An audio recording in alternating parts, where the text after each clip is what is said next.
Assalamualaikum warahmatullahi wabarakatuh. Pernahkah kamu bertanya, mengapa sebagian orang semakin banyak berzikir, tetapi hatinya justru semakin gelisah? Mengapa satu kata yang terdengar suci justru bisa menjadi hijab paling halus antara hamba dan Tuhannya?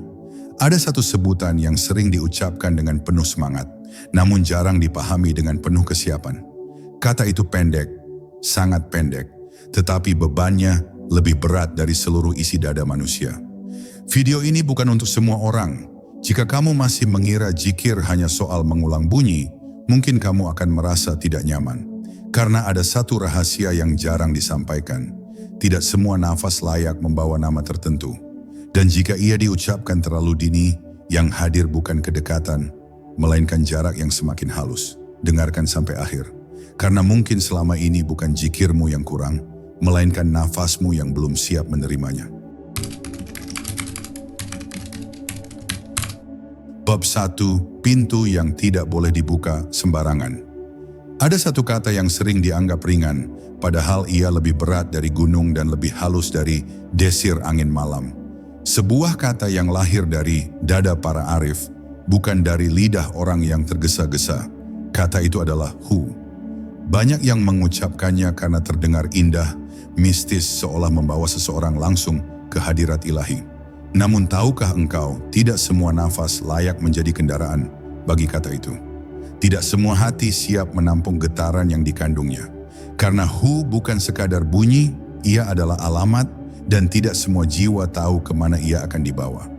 Sebelum lidah bergerak, sebelum nafas dilepaskan, ada satu pertanyaan yang jarang diajukan. Siapkah batinmu menerima apa yang akan disingkap? Sebab setiap sebutan kepada Allah bukan hanya memanggil, tetapi juga membuka. Dan tidak semua pintu boleh dibuka ketika rumah batin masih berantakan, penuh suara ego, ambisi, dan keinginan untuk terlihat suci. Kata hu tidak datang untuk memperindah zikir semata, ia datang untuk menyingkirkan siapapun yang masih merasa aku. Para masyayikh makrifat mengajarkan dengan sangat halus bahwa ada zikir yang aman bagi semua orang, dan ada zikir yang hanya aman bagi mereka yang telah kehilangan kepentingan terhadap dirinya sendiri. Hu adalah zikir yang memotong jarak, menghapus sekat, dan menelanjangi kesadaran. Jika nafasmu masih penuh tuntutan dunia, maka sebutan itu bisa menjadi hijab, bukan cahaya. Bukan karena zikirnya salah, tetapi karena wadahnya belum bersih. Disinilah banyak orang tergelincir. Mereka ingin cepat sampai, ingin merasakan pengalaman ruhani, tanpa melalui proses pemurnian yang panjang dan sunyi. Mereka mengira kedalaman bisa dicapai dengan teknik, padahal ia hanya tunduk kepada kejujuran. Hu tidak bisa dipaksa masuk ke dalam dada yang masih sibuk membela diri, mencari pembenaran, dan mengumpulkan pujian. Nafas yang belum tunduk hanya akan mengembalikan gema itu kepada ego, bukan kepada yang maha ada. Maka diamlah sejenak. Dengarkan nafasmu sendiri. Rasakan apakah ia masih berisik atau sudah cukup hening untuk membawa sebuah nama yang tidak bisa diwakili oleh apapun. Bab ini bukan larangan, melainkan peringatan penuh kasih. Jangan ucapkan hu sebelum nafasmu siap menerimanya. Karena ketika engkau benar-benar siap, engkau tidak lagi sibuk mengucapkannya. Ia yang akan mengucapkanmu. Bab 2. Nafas yang masih memiliki pemilik. Ada nafas yang keluar dari dada dan ada nafas yang lahir dari kesadaran. Keduanya terlihat sama, namun hakikatnya sangat berbeda. Nafas pertama bergerak karena tubuh masih hidup, sementara nafas kedua bergerak karena diri telah diserahkan. Inilah rahasia yang jarang disentuh dalam perjalanan ruhani. Banyak yang berzikir, tetapi masih membawa pemilik di dalam nafasnya. Selama nafas itu masih terasa sebagai milikmu, selama itu pula ia belum pantas membawa sebutan yang menghapus kepemilikan. Perhatikan dengan jujur, ketika engkau menarik dan menghembuskan nafas, apakah di sana masih ada kehendak untuk mendapatkan sesuatu? Apakah masih ada harapan akan karamah, ketenangan, atau pengakuan batin bahwa engkau telah melangkah jauh? Nafas yang seperti ini halus tetapi belum suci. Ia lembut namun masih beraroma diri.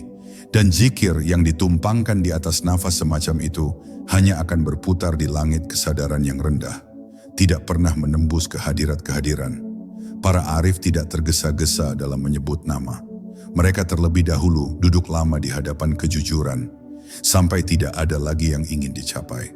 Mereka membersihkan nafas dari keinginan, dari rasa memiliki, bahkan dari harapan untuk sampai. Sebab yang paling berbahaya dalam perjalanan makrifat bukanlah dosa besar, melainkan niat tersembunyi yang menyamar sebagai ibadah. Nafas yang masih ingin merasakan Tuhan, sejatinya masih memisahkan diri darinya. Ketahuilah, hu bukanlah kata untuk memperkuat rasa spiritualmu, justru ia datang untuk menghancurkannya. Ia tidak menenangkan ego, ia membubarkannya. Maka jika setelah menyebutnya engkau semakin yakin akan kedalaman dirimu, itu pertanda nafasmu masih memeluk identitas. Nafas yang siap justru tidak ingin dikenal, tidak ingin disebut, tidak ingin merasa telah mencapai apapun. Bab ini mengajakmu menunda sejenak ucapan dan memperpanjang kesadaran. Biarkan nafas belajar menjadi kosong, tanpa klaim, tanpa arah, tanpa ambisi. Karena ketika nafas tidak lagi merasa sebagai milikmu, disitulah ia mulai layak menjadi kendaraan rahasia. Dan saat itu tiba, engkau tidak akan bertanya kapan boleh menyebut hu, karena yang tersisa hanyalah dia, tanpa suara, tanpa jarak. Bab 3, ketika diam lebih jujur dari zikir. Ada fase dalam perjalanan ruhani di mana diam menjadi lebih jujur daripada 1000 ucapan. Bukan karena kata-kata itu salah, tetapi karena batin belum sanggup menanggung maknanya. Banyak orang merasa gelisah ketika tidak berzikir, seolah keheningan adalah kekosongan yang harus segera diisi. Padahal bagi para pencari yang tulus, diam justru adalah ruang ujian. Apakah engkau mampu hadir tanpa menyebut, atau engkau masih membutuhkan suara untuk merasa dekat? Diam yang dimaksud bukan diamnya tubuh, melainkan diamnya kehendak. Ketika keinginan untuk mengatur perjalanan, menentukan hasil dan menilai pengalaman mulai melemah, disitulah keheningan berubah menjadi cermin. Dalam cermin itu engkau akan melihat betapa seringnya zikir digunakan sebagai pelarian dari kegelisahan batin, bukan sebagai penyerahan. Dan selama zikir masih menjadi alat untuk menenangkan diri, ia belum menjadi jalan untuk menghilangkan diri. Para arif memahami bahwa ada saat di mana menyebut nama justru mengganggu kehadiran. Seperti air yang terlalu sering diaduk, ia tak pernah benar-benar jernih. Nafas yang belum matang akan selalu ingin mengisi setiap celah dengan bunyi, takut jika hening akan memperlihatkan kehampaan di dalamnya. Padahal kehampaan itulah pintu. Tanpa melewati kehampaan, tidak ada ruang bagi yang maha penuh untuk menyingkapkan dirinya. Di tahap ini, engkau akan diuji bukan dengan godaan maksiat, melainkan dengan godaan spiritual. Keinginan untuk terus melakukan, terus mengamalkan, terus terlihat berjalan. Ego tidak selalu berteriak, kadang ia berzikir dengan sangat halus. Ia bersembunyi di balik kesungguhan, di balik disiplin, di balik rasa takut tertinggal. Dan justru disinilah letak bahayanya, karena ego yang berpakaian ibadah jauh lebih sulit dikenali. Maka jika suatu hari engkau merasa zikirmu kering, nafasmu hampa, dan kehadiran terasa menjauh, jangan buru-buru menambah ucapan. Mungkin yang diminta bukan suara, melainkan kejujuran untuk berhenti. Diamlah dengan penuh adab. Biarkan nafas beristirahat dari tugasnya membawa nama. Karena ketika diam itu diterima, perlahan engkau akan sadar. Bukan engkau yang menyebut dia, melainkan dia yang selama ini menopang setiap hembusan nafasmu, bahkan ketika engkau lupa menyebutnya. Bab 4. Bahaya, cahaya yang datang terlalu dini. Tidak semua cahaya adalah petunjuk, sebagian adalah ujian yang menyamar sebagai anugerah. Dalam perjalanan ruhani, ada pengalaman-pengalaman halus yang terasa menenangkan, menggetarkan, bahkan membuat dada seolah diluaskan tanpa batas. Banyak yang berhenti di sana, mengira itulah puncak. Padahal bagi para arif, pengalaman semacam itu justru fase rawan, karena cahaya yang datang sebelum waktunya dapat menumbuhkan rasa istimewa yang sangat halus namun mematikan. Ketika seseorang mulai merasakan sesuatu saat berzikir, ego sering bangun dengan wajah baru. Ia tidak lagi berkata, "Aku hebat," tetapi berbisik, "Aku dipilih." Di titik inilah perjalanan berubah arah tanpa disadari. Nafas yang seharusnya menjadi jalan penyerahan, perlahan dijadikan alat untuk mempertahankan rasa manis itu. Setiap zikir diulang bukan karena Allah, melainkan karena rindu pada sensasi yang pernah singgah. Dan disitulah hijab baru mulai terbentuk. Para guru makrifat mengingatkan dengan sangat tegas namun lembut, jangan jatuh cinta pada cahaya, karena cahaya bukan tujuan. Cahaya hanyalah tanda, bukan yang dituju. Jika engkau berhenti pada tanda, engkau tidak akan pernah sampai. Hu bukan pemantik pengalaman, ia adalah api yang membakar pengalaman itu sendiri. Maka bila engkau belum siap kehilangan rasa nyaman, kehilangan makna, bahkan kehilangan arah, jangan tergesa-gesa membawanya ke dalam nafasmu. Cahaya yang terlalu dini sering membuat seseorang merasa telah keluar dari gelap, padahal ia hanya berpindah ke ruang yang lebih terang, namun masih tertutup. Di sana ego tidak lagi kasar, ia menjadi lembut, religius, dan tampak rendah hati. Tetapi ia tetap ada, tetap berdiri sebagai aku yang menyaksikan cahaya. Selama masih ada yang menyaksikan, selama itu pula jarak belum runtuh. Bab ini bukan untuk menakut-nakuti, melainkan untuk menyadarkan. Jika suatu saat engkau diberi rasa, diberi tenang, diberi terang, terimalah dengan syukur lalu lepaskan. Jangan simpan, jangan kejar, jangan banggakan. Biarkan semuanya lewat seperti nafas itu sendiri. Karena nafas yang siap menyebut Hu adalah nafas yang tidak lagi berhenti pada cahaya, tidak lagi takut pada gelap, dan tidak lagi memiliki tempat untuk berdiri selain ketundukan total. Bab 5. Saat nafas mulai kehilangan arah. Akan tiba satu fase yang sering disalahpahami sebagai kemunduran, padahal ia adalah pintu yang sangat halus. Pada fase ini, nafas tidak lagi terasa membawa apa-apa. Zikir yang dulu mengalir kini terasa hambar, doa yang dahulu hangat kini seperti jatuh ke ruang kosong. Banyak yang panik, merasa kehilangan koneksi, lalu kembali mencari metode, bacaan, atau amalan baru. Mereka tidak sadar bahwa justru disinilah perjalanan mulai melepaskan pegangan terakhirnya. Ketika nafas kehilangan arah, sejatinya ia sedang dibebaskan dari tujuan. Selama ini nafas selalu diarahkan, untuk tenang, untuk dekat, untuk sampai. Namun arah itu sendiri adalah batas. Selama ada arah, selama itu pula masih ada jarak. Para arif menyebut fase ini sebagai dilucutinya penopang batin, saat di mana semua penanda dicabut satu persatu, agar engkau tidak lagi bersandar pada apapun selain yang menopang segalanya. Di tahap ini, ego sering berbisik dengan suara putus asa.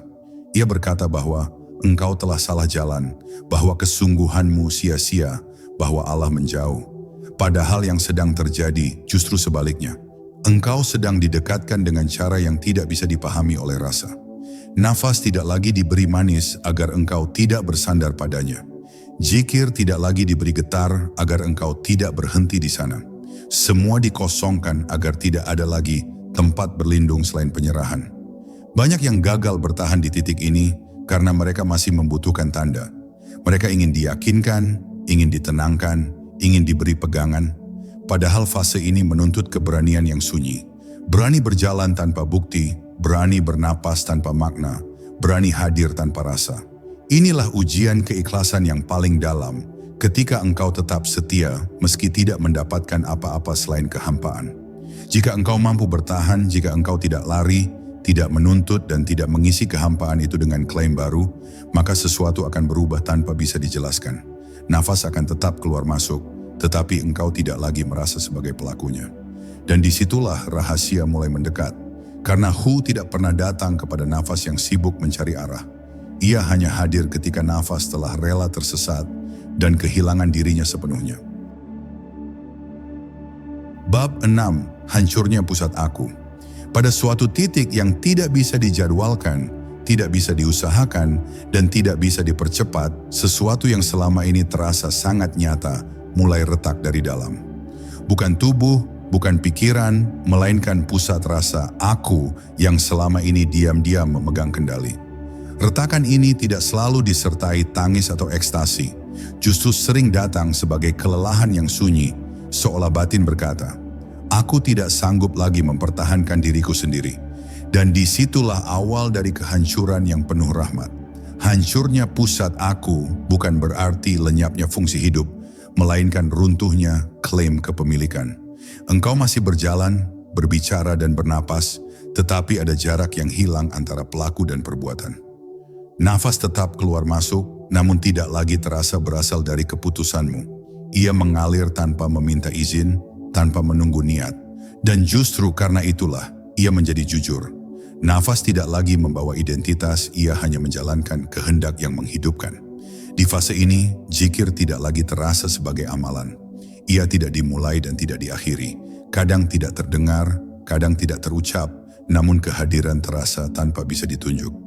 Banyak orang mengira inilah saat untuk menyebut hu dengan lantang, padahal justru disinilah lidah menjadi terlalu kasar. Karena yang tersisa bukan lagi penyebut, melainkan penyaksian tanpa jarak. Setiap bunyi terasa seperti tambahan yang tidak perlu.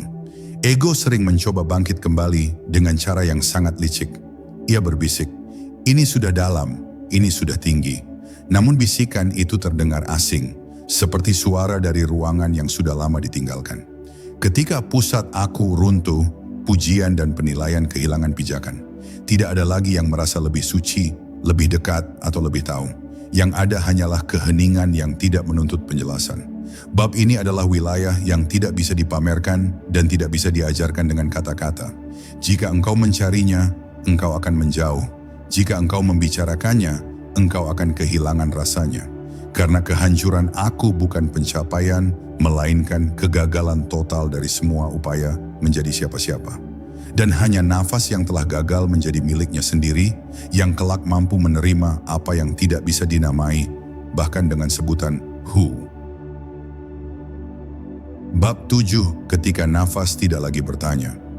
Setelah pusat aku runtuh, ada keheningan yang sangat berbeda dari diam yang pernah dikenal sebelumnya.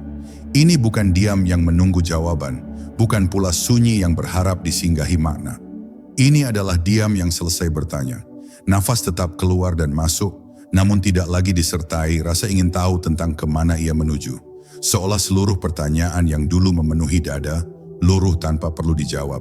Bukan karena telah ditemukan jawabannya, tetapi karena yang bertanya telah tiada. Pada fase ini, batin tidak lagi sibuk menafsirkan apa yang terjadi. Tidak ada upaya memahami, tidak ada keinginan menamai. Segala sesuatu berjalan dengan kesederhanaan yang hampir terasa biasa. Namun justru disitulah letak kedalamannya. Nafas tidak lagi dianggap sebagai sarana, tidak pula sebagai praktik. Ia hanyalah gerak kehidupan yang berlangsung sebagaimana mestinya, tanpa beban spiritual, tanpa simbol, tanpa rahasia yang ingin dipecahkan. Banyak orang keliru mengira bahwa perjalanan makrifat selalu terasa agung dan mengguncang. Padahal ketika kedalaman mulai nyata, yang muncul justru kesederhanaan yang telanjang. Tidak ada lagi rasa sedang berjalan menuju Tuhan, karena arah itu sendiri telah lenyap. Yang ada hanyalah keberlangsungan yang tenang, seolah hidup berjalan sendiri tanpa perlu dikawal oleh niat dan rencana batin. Di titik ini, menyebut hu bukan lagi persoalan boleh atau tidak boleh. Ia menjadi tidak relevan, bukan karena ditinggalkan, tetapi karena sumbernya telah melampaui bunyi. Seperti orang yang telah sampai di rumah, ia tidak lagi menyebut alamat. Setiap tarikan nafas telah mengandung apa yang dulu dicari dalam sebutan.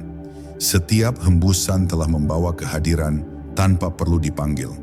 Bab ini mengajarkan satu hal yang sangat halus, bahwa kedewasaan ruhani bukan ditandai oleh banyaknya pengalaman, melainkan oleh hilangnya kebutuhan untuk memastikan.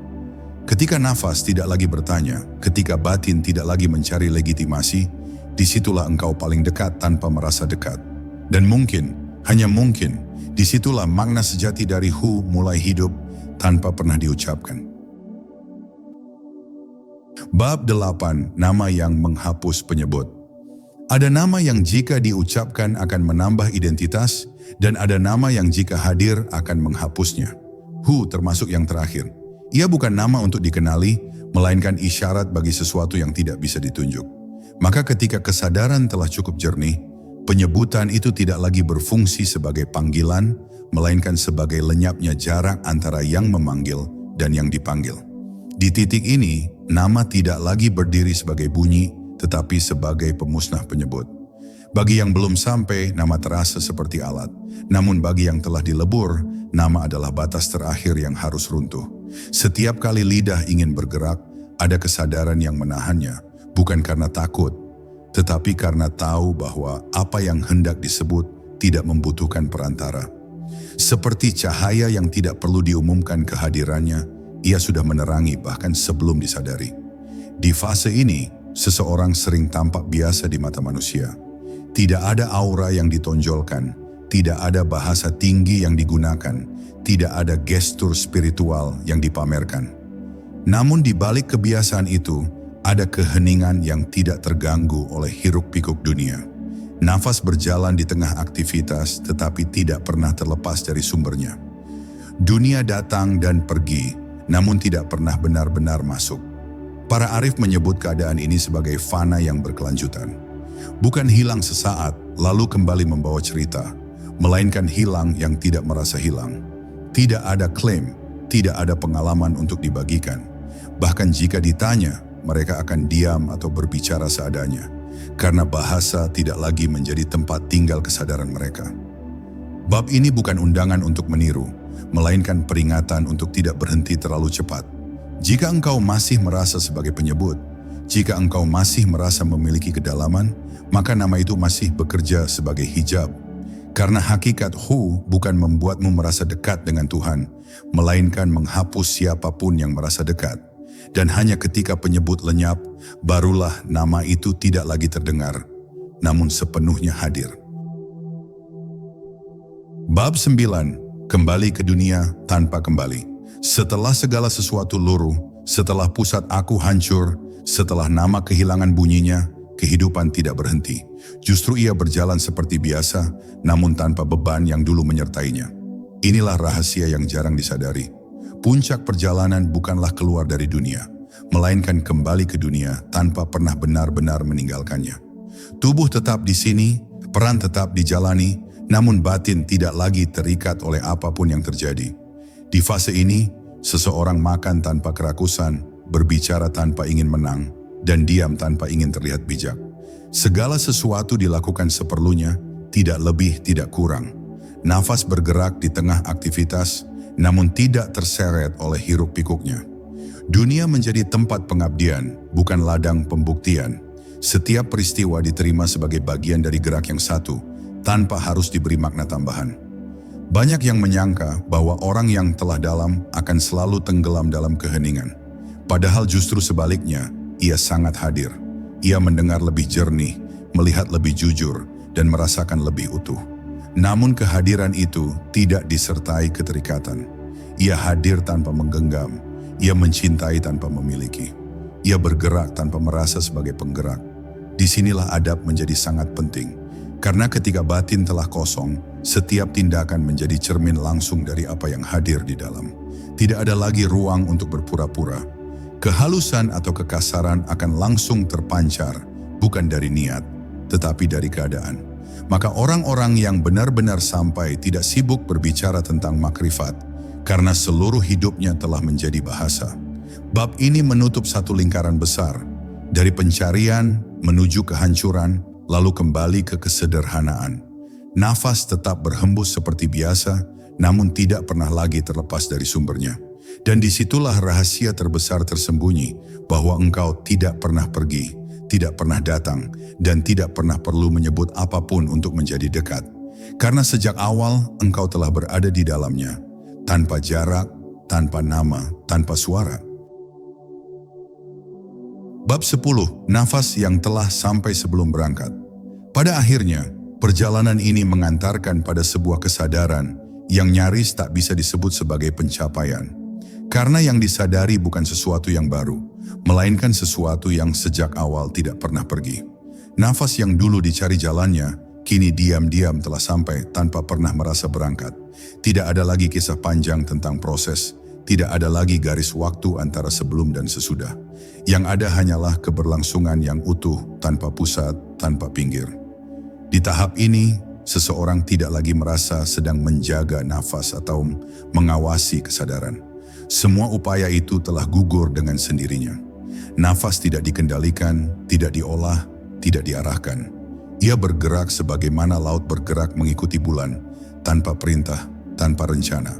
Dan justru karena itu ia sepenuhnya selaras. Tidak ada yang mengatur, namun tidak ada yang keliru. Jika kata Hu pernah menjadi misteri, kini ia menjadi keheningan yang tak memerlukan bunyi. Bukan ditinggalkan, bukan pula dipertahankan. Ia larut seperti garam dalam air, tidak terlihat, tidak terdengar, tetapi mengubah segalanya. Tidak ada lagi kebutuhan untuk mengingat, karena lupa pun telah lenyap. Tidak ada lagi upaya menghadirkan Tuhan, karena jarak itu sendiri tidak pernah ada. Orang yang berada di sini tidak merasa memiliki sesuatu untuk diajarkan. Jika berbicara, ia berbicara dari kebutuhan keadaan, bukan dari dorongan batin. Jika diam, diamnya bukan metode, melainkan keadaan. Ia tidak sibuk menjaga citra ruhani, karena tidak ada lagi yang perlu dilindungi. Bahkan rasa, aku telah sampai, pun tidak pernah muncul. Sebab yang bisa sampai telah lama runtuh. Dan disinilah seluruh judul ini menemukan maknanya. Jangan ucapkan Hu sebelum nafasmu siap menerimanya.